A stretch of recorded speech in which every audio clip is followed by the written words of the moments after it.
Hola chicos, espero que estén muy bien. Aquí su profesor Luis Daniel una vez más y hoy vamos a hablar acerca de la encomienda.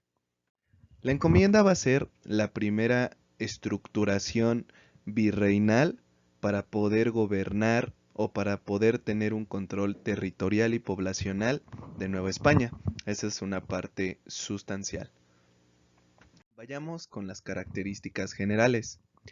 La encomienda, como les dije, es una construcción, pero esta construcción tiene su origen en el periodo medieval, específicamente con el concepto feudal. Es decir, los españoles cuando vienen aquí traen consigo todavía esa concepción medieval de ser pequeños señores feudales.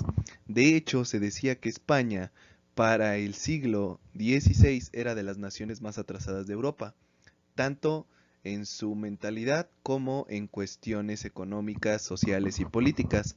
Por consiguiente, cuando llegan aquí, lo primero que se les ocurre hacer para poder gobernar un territorio tan vasto como lo es Nueva España es crear encomiendas, es decir, crear pequeños feudos donde los personajes, en específico los conquistadores, tuvieran el poder. Ahora, esto tiene que ver con el segundo punto. Aglomeran el poder económico y social en un encomendero o en un cacique, para su defecto. Pero, ¿cómo llegabas a ser o tener una encomienda? El logro para tener una encomienda dependía mucho de los méritos militares que hubieras tenido durante la conquista. Entre mayor hubiera sido tu esfuerzo o mayor era tu rango dentro del ejército de conquistadores, pues tu encomienda iba a ser más grande. Ejemplo, la encomienda que recibe Hernán Cortés era la del Marqués de Oaxaca, es decir, todo Oaxaca, parte de Cuernavaca le pertenecía. Así de grande fue su encomienda. Ahora, ¿hubo otros encomenderos? Claro que sí, pero el más importante de ellos pues es Hernán Cortés, Bernal Díaz del Castillo, que le mandan una encomienda a Guatemala. ¿Por qué? Porque él solo era un soldado. Ahí se ve la diferencia, ¿no? Entre ser capitán o líder o ser simple y llanamente un soldado. Pero, ¿para qué se creó la encomienda específicamente? Se recolecta, como les dije, para organizar el territorio de Nueva España, pero esta es la parte importante, para recolectar el tributo. Este tributo tenía que ir específicamente al rey. Por consiguiente, los encomenderos tenían obligaciones. Es momento de que veamos cuáles eran esas obligaciones. Ahora, no solo se trataba de querer gobernar un territorio y ya, sino que tenían que cumplir con ciertos mandamientos que les mandaba tanto Hernán Cortés como el rey. Para ese entonces el rey Carlos I. Ahora, ¿desde cuándo inicia la encomienda? Desde 1522. ¿Cuándo termina de funcionar? En 1535. No olviden ese dato, chicos. 1522 inicia, 1535 termina. Les explicaré más adelante por qué terminó. Retomemos las obligaciones del encomendero. La más importante era proteger los intereses del rey en América, es decir, que si había una invasión de una nación ajena a los españoles, es decir, los ingleses o los franceses, o había una rebelión indígena, los encomenderos tenían que prestar las armas para defender los intereses del rey.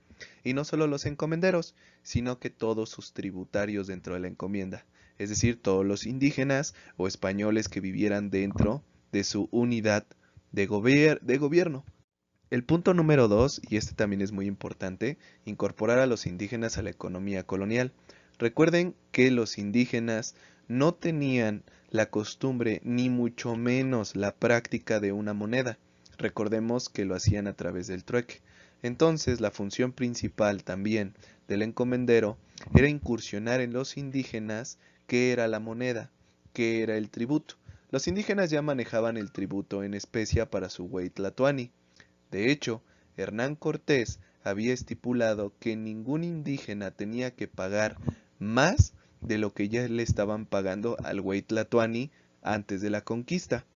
Ahora, esto solo se quedó en el papel porque los encomenderos abusaron de su poder. Eso es obvio.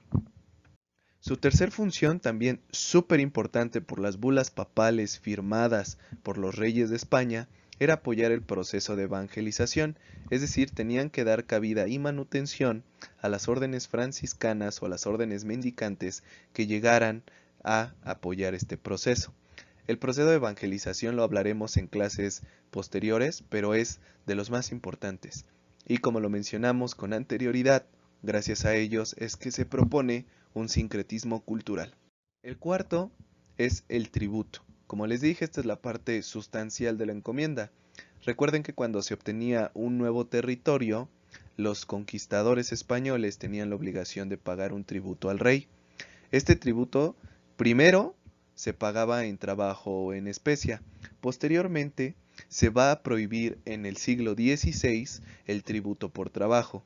Y van a decir, vaya, qué buena persona el rey, ¿no? Bueno, no es por eso.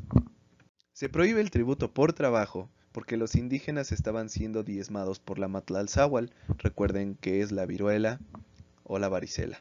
Entonces, pues como ya había muy pocos indígenas, pues tenían que prohibirlo y quedarse con el tributo en especia o en moneda. Ahora, dato muy importante. Antes de la llegada había más o menos como unos 12 o 15 millones de indígenas. En el siglo XVII ya solo quedaban menos de 2 millones. Por eso es que se prohíbe. Pero así como tenían obligaciones, pues también tenían un derecho los encomenderos. Y es que los derechos de posesión de la encomienda eran perpetuos, es decir, se morían ellos y después venían sus hijos y luego los hijos de sus hijos. Pero el rey español muchas veces no cumple sus palabras, lo hizo con Cristóbal Colón, lo hizo con Hernán Cortés y lo va a hacer con los encomenderos. Esos derechos perpetuos se van a cancelar de forma fáctica, es decir, así sale cuando llega el primer virrey Antonio de Mendoza. Pero veamos los aspectos negativos de la encomienda, porque vimos los positivos y sus características. Pero ¿a qué llevó la práctica de la encomienda en Nueva España? Lleva a la sobreexplotación de los indígenas, es decir, no solo en trabajo, sino también cuando daban su tributo en especia o en impuestos, eran excesivos, porque los encomenderos no tenían una autoridad real. Real, cuando digo real, es que el rey no venía a América, nunca. Por consiguiente, estos hacían lo que querían con los indígenas. Si les decían 40 fanegas de maíz, los encomenderos se quedaban con 20. Es decir, la sobreexplotación indígena va a ser constante dentro de la encomienda y lo que duró de 1522 a 1535. En la imagen que ustedes tienen en la diapositiva pueden ver cómo está el señor encomendero esperando el tributo en especie. El abuso por parte de los conquistadores fue brutal, porque al final de cuentas ellos no tenían una educación como tal. Recuerden que los conquistadores que vienen con Hernán Cortés pues no son personas letradas. Si acaso Hernán Cortés, Bernal Díaz del Castillo, pero de ahí en fuera la mayoría eran personas que nadie quería en España. Es decir, personajes que no tenían cabida en España. Vinieron, conquistaron, explotaron y abusaron a los indígenas de América. Y sé que esto va a crear susceptibilidades con los españoles, pero pues fue la realidad, ¿no? Y ante todo las verdades históricas son más pesadas que las intenciones políticas. 3. La acumulación de poder político en una región. Esto lo logra ver en la primera Real Audiencia, ¿no? Los funcionarios del rey. Le avisan básicamente que los encomenderos están acumulando muchísimo poder y están haciendo de abusos que no tienen ninguna comparación en el viejo mundo. Por consiguiente, el rey empieza a temer que estos personajes se vuelvan, pues, mini reyes en sus regiones y posteriormente se contrapongan a sus necesidades e intenciones. Por último, los fraudes con el tributo. Pues como les dije, los conquistadores pues no son los más honestos, mucho menos pues los más éticos. Por eso es que cuando se hace la primera y segunda audiencia, también estos funcionarios del rey le advierten que muchos de ellos posiblemente estén siendo fraudulentos con el quinto real y con el tributo. Eso quiere decir que no le estaban pagando lo que requería el rey, sino estaban simulando pagar lo que requería el rey. Espero que les haya gustado el video, chicos, y espero que estén muy bien. Recuerden, vamos a hacer una dinámica para finalizar esta parte. Son 3 preguntas. La primera pregunta es, ¿quién fue el más grande encomendero de Mesoamérica? La segunda pregunta es, ¿Cuáles son las obligaciones del encomendero? Y la tercera pregunta es, ¿cuánto dura la encomienda y por qué termina? Espero que estén muy bien. Hasta luego.